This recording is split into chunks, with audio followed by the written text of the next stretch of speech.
Good afternoon. Happy almost end of the work day and happy almost end of the work week. I know this week has probably felt brutal, but we're almost there. We're kind of halfway through our lockdown period. And, I was actually thinking about this morning. I was thinking that, okay, after the initial worry and panic and uncomfortableness of this quarantine, and, I was going low key a little crazy on Tuesday and Wednesday because I was so alone with my thoughts. And, that's never a good thing for me. Like, if I'm alone with my thoughts for too long, I just start going crazy and making up stupid ass scenarios in my head. But today I was doing my yoga practice and I just had a really intense reflection on this time period right now. And I realized that at the end of the day, this lockdown, this quarantine period, again, after the initial craziness of it, is kind of the grace and the time just that we've all been asking to, for winding down. I know it's, again, I'm not trying to negate the severity of the situation, but to me, I started realizing that I'm kind of low key beginning to really appreciate this time, again, that I have with myself, with my family, to just chill, not constantly have to worry about whatever is going to happen with the day. And so today I was thinking that, and after the first 4 days of being like, oh my God, I'm so bored. What am I going to do? I have nothing better to do. I'm going to go crazy. My mom's driving me up the wall, all that jazz. I realized today that this situation was without a doubt tough, but perception is everything. And not perspective necessarily, but I'd like to say perception is everything. And how you perceive the situation that you're in determines whether it's an opportunity for you to learn something or whether it's an opportunity for you to just be mad about the way certain things have turned out. And so as I was sitting, on my couch and just thinking, I was like, I've been basically begging the universe for a break from existing. I know that sounds weird, but it's like, before all this happened, I was like, I was so burnt out. I was so tired. I never seemed to have enough time for myself. And I always felt like there was some stressor that was always on my to-do checklist to stress about. And now that I have this time period, I'm like, I don't want it. And it's like, what? I've been asking for this for a long time. Again, I didn't imagine asking it in this way or getting it in this way. But if you realistically think about it, how else would it have happened, right? So today I decided that I wanted to do a video discussing the idea that perception is everything. And I decided to do a 2-in-1. So I wanted to do an econ lesson and a life lesson with this thesis that perception is everything into one video. So I'll first start with the econ lesson because I always want to gain a little knowledge, right? So when we talk about economics and when people are talking about the economy, and if you really get down to the very basics, the very root and the fundamentals of economics, economics is the study of decision making. Economics is not necessarily the study of money. Economics is first and foremost the study of how are people making choices? What do they base their choices off of? What factors influence their choices? And basically what we're looking at is, given certain parameters, how will people spend their money? How do factors in a certain work environment affect productivity? How do people decide how they want to spend their leisure time?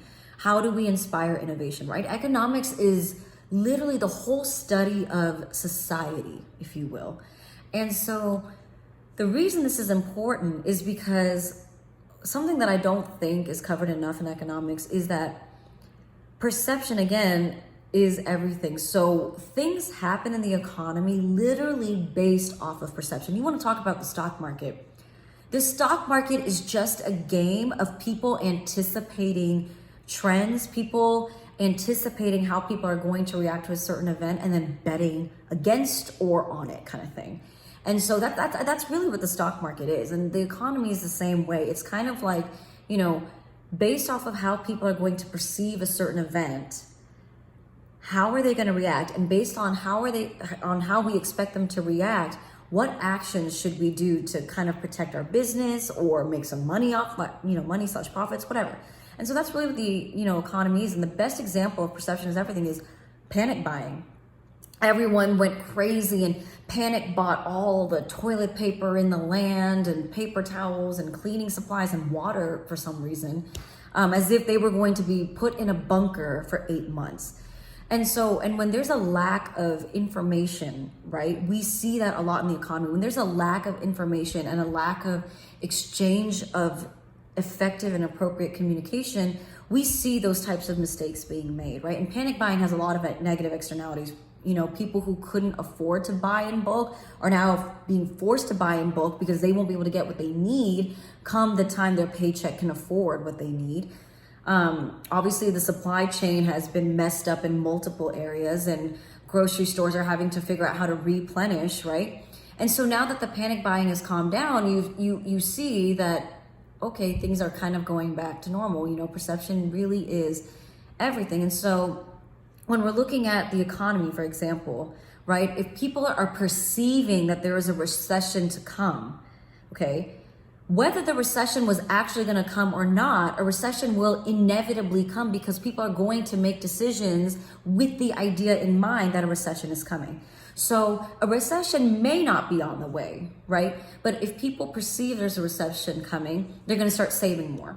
They're going to be looking frantically for jobs. They're going to be, rationing certain things and modifying their budget. All of that things will inevitably lead to a recession because if people save more, there's no money flowing in the economy, right? If people are like, there's a recession, now's not the time to buy. People aren't going to be buying or investing in real estate and commercial buildings and cars and all of that jazz.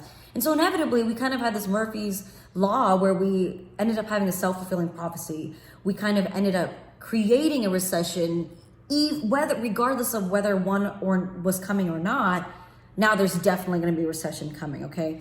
Now, in this case, again, I know I did a whole video on recessions, and yes, a recession is on the way, but if you read an article that just recently was put out by the Fed was like, there's nothing fundamentally wrong with our economy. It's not like we're having a recession like we did in 2008 because of something we did to massively mess up the economy. Whether you agree or not with that, that's a whole nother article altogether, but even though there's nothing fundamentally wrong with our economy in the sense that the system was working before, right? This is just kind of upheaved some of the norms. People are still going to act like there's a recession because that's just what they're expecting. And so we can expect that people will probably be saving more money. People will not be spending as much on discretionary expenses. People will be shopping less. People will be eating out less. We can expect more people to be preparing themselves for unemployment, all of that jazz. And so again, whether or not that happens, and we don't know how severe the recession that's coming might happen. And so that's like a mini econ lesson. But in that same way of where we self-fulfilled our prophecy of things that are going to happen into the recession, that actually can be extended and extrapolated into our own lives. And what do I mean by that? I mean that perception for you as an individual is everything. The way you perceive yourself is inevitably the way others are also going to perceive you, even if initially that's not what they perceive you as at all, okay? And if you want a good example of this, write down 5 qualities that you perceive about yourself. 5 qualities, okay? It could be you're charismatic, you're compassionate, you're awkward, you're annoying, whatever it might be. I would highly recommend not doing only negative. I would recommend just the top 5 that come to your mind. Just write them down. If you have a good quality, that doesn't make you an arrogant person, okay? But just write them down. And then ask somebody else, maybe a good friend, ask like, hey, when you first met me, what were the 5 things you thought about me? Or what are 5 qualities you would have used to describe me? And see, are they similar? Or is there a big discrepancy? And either way, it's something to learn from, right?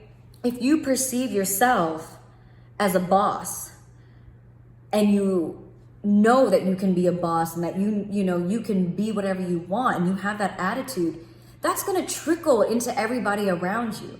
It's kind of like that whole fake it till you make it thing. It's kind of like that, okay? If you perceive that you can do it and you believe you can do it, people around you are going to be like, okay, well, she thinks she can do it, so I guess she can do it. Now, obviously, people will pick up if your actions don't match your words eventually. So my big suggestion on that would make sure your actions match your words. but eventually they're going to perceive you just the same way you perceive yourself.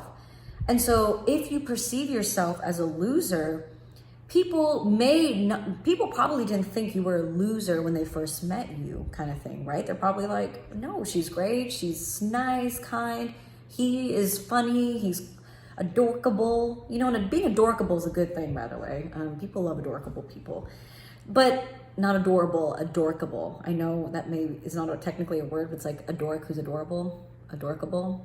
Anyway, so if you are, they might perceive you as that, but eventually if you keep saying, I'm a loser, I'm not gonna, and you just have that perception on yourself, you're eventually gonna create this almost fulfilling prophecy, people being like, well, I didn't think he was a loser when I first met him, but he's kind of a loser. He just keeps putting himself down and doesn't do anything to change it or whatever, and so whatever you believe about yourself is gonna begin to manifest, and that energy gets put out into the universe. This isn't, this is not meant to be some like, believe in yourself and all will come. It's not meant to be that. It's literally just that what you put out there is what you're going to attract back. And we hear that all the time, but it's important to take it one step further. And the way you perceive yourself is going to be eventually how others perceive you. And that's why you end up attracting what you put out there.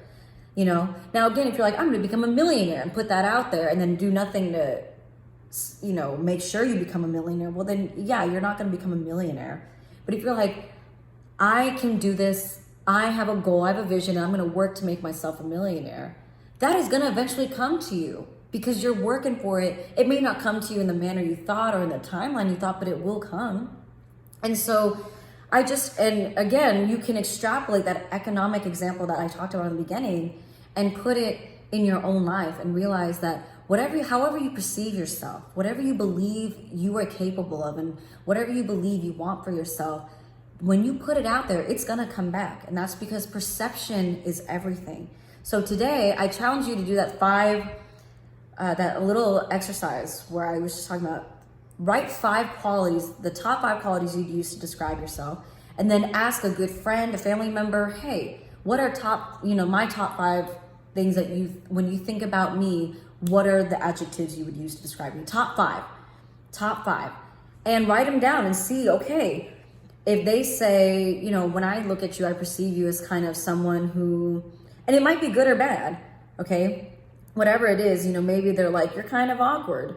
And you're like, I don't want to be awkward. No one wants to be awkward. But if that's how someone perceives you, it might be a great reality check. Like, okay, well, what about me is awkward? Is it the fact that I don't have confidence in myself, so I try too hard when I talk in conversations?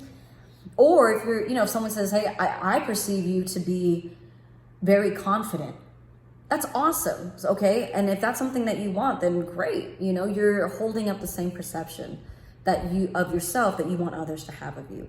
So that was just kind of a little mini life and econ lesson I wrapped up into one. But remember, perception is everything. So start perceiving yourself as the person you want to be, because it's within you. You just gotta go search for it and make sure you bring it out, and when you look in the mirror, you see the person that you want to be. So thanks for listening. Have a great rest of your Thursday evening, and I will see y'all later. Bye.